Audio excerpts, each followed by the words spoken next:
Hello, my name is Allison Carmen, and welcome to my podcast, 10 Minutes to Less Suffering. And the name of today's podcast is Overcoming Roadblocks in 2024. And I've been thinking a lot about this idea because it's the beginning of the new year. And a lot of us have new plans and new goals, and there are things that we want to accomplish this year. And the three of the biggest roadblocks that we have is resisting what's happening, our relationship with time, and our fear of the unknown. And these are the roadblocks many of us will have that will determine whether we continue to pursue the things that we want in our lives, and also whether we are actually able to achieve them. And what I have seen so often over the years is that someone will have a plan or they'll put something in action, and then something happens that they don't like. They have a plan for a new product. They're trying to raise money. They start implementing a new marketing plan. And the minute something happens that was unexpected, there's resistance. And that resistance is, this should not be happening. This is wrong. There's so much negativity that there's a lack of clarity about how to move forward.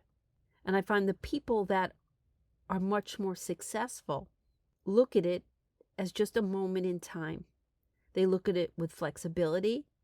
What do I need to change? Maybe there's another way to look at this.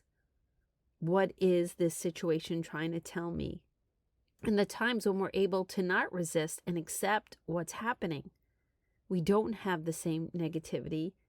We're just kind of neutral. We're seeing that we're trying to achieve something in our lives and there's a bump. Or maybe we overextended ourselves, or something else needs to happen, and we're able, without the resistance, to have patience and to have wisdom. And that's one of the main components of continuing on our path, to not give up too soon. Just because we didn't get the job doesn't mean we're not going to get a different job. Just because we didn't get that deal, just because we couldn't land an agent, whatever it is, it's not a death knell. And if we don't resist it and we become neutral with it, we could see our next step and we could have the fortitude to move forward. And the next piece is our relationship with time. And it's kind of similar to this idea of resistance, that we have this idea that things are going to happen within a particular time frame. And our relationship with time makes us impatient. It makes us blind in a lot of ways. It makes us tolerate things that need to change. And if we realize that timing is not always up to us, and time frames were created by us and not by life, we have much more flexibility. And we don't believe that life's not working out the way it should. We don't believe we're out of time. We become so present that we see a situation in front of us with more tolerance. We could hold our goals, because just because they haven't happened yet doesn't mean that they're not going to. Our relationship with time creates these illusions or these false stories that we tell. Because sometimes life is still intact and things are going the way they're supposed to be. It's just not on our timeline.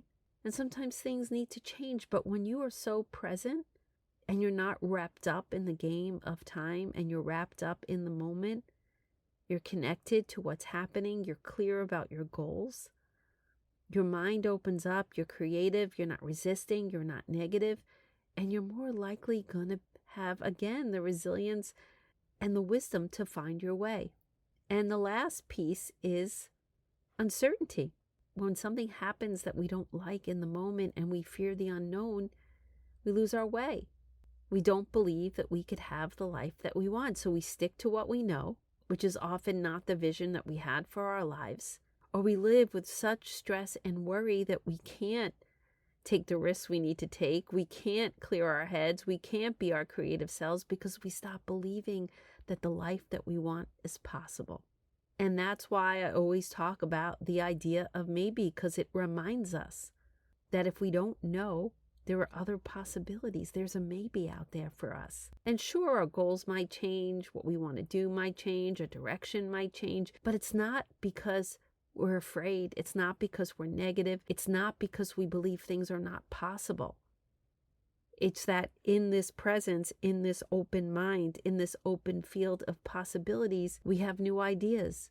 We change certain things. And these are the three things why people stop trying, why people believe that things are not possible, why goals are not achieved, why dreams are not realized.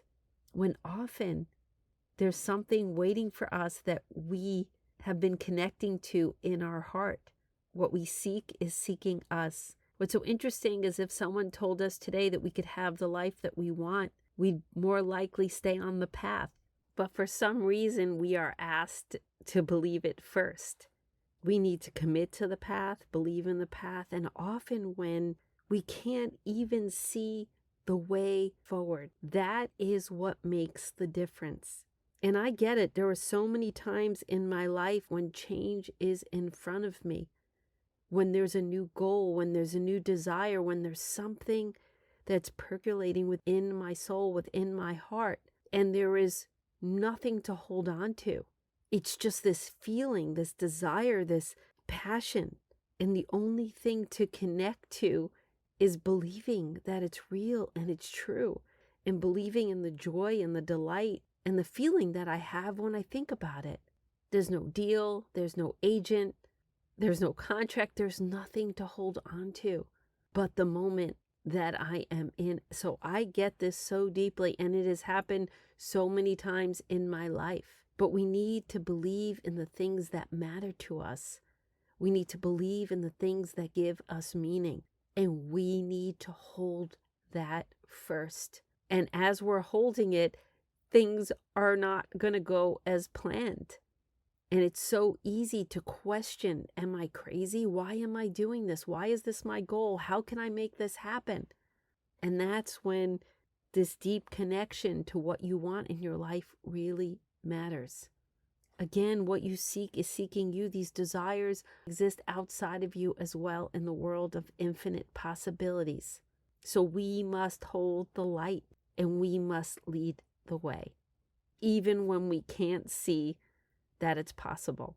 And over time, there will be movement. Over time, things will change. Over time, there will still be obstacles. But I promise you, if you hold on to this dream, if you hold on to what gives you meaning, eventually you will find your way. But it's going to come with twists and turns. And it's our job to be flexible. It's our job not to resist the moment, to see it for what it is. But it doesn't mean that your dreams are not possible. It's important we work on a relationship with time. That sometimes our timelines create stress for ourselves when things are going to take a little longer or they're going to happen a different way. And then always know that because life is uncertain, our dreams are possible. They're real. No one knows the future, and that means infinite possibilities always exist. And these are the magic ingredients to get through all our roadblocks this year. And some of us will achieve our resolutions and will achieve our goals this year, or maybe the year after that, or the year after that. But never give up. There's no reason to. And some of us might have to create something after work. Some of us will have the funds to start a new business up front. Some of us will have to take out loans to go to school. There are so many different ways we're all going to achieve our goals. But if it's in your heart, it is real. You just have to find a way to get there. And sometimes we need to plan, and sometimes life will just reveal the next step. It is a dance. But you will most likely find your most wisdom and your most energy and your most clarity in the moment you're in. In the moment you're in is where you are going to plant your wonderful future. And along the way, don't give up life as it's happening. Even though you might be struggling to change your life, or you might have all these things you want to do, don't forget the joy and don't forget the laughter. Enjoy the journey. Enjoy working on your goals. Enjoy the blessings that life has in front of you.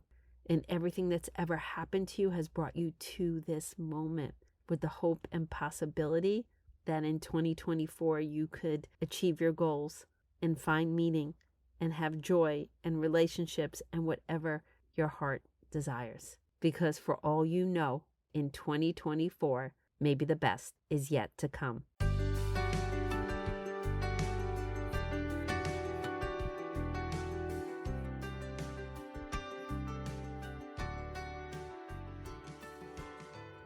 Thank you for listening to this podcast today. If you'd like to get in touch with me, you can email me at allison@allisoncarmen.com. And if you'd like to buy my books, The Gift of Maybe or Year Without Men, they're available at all major bookstores and online retailers.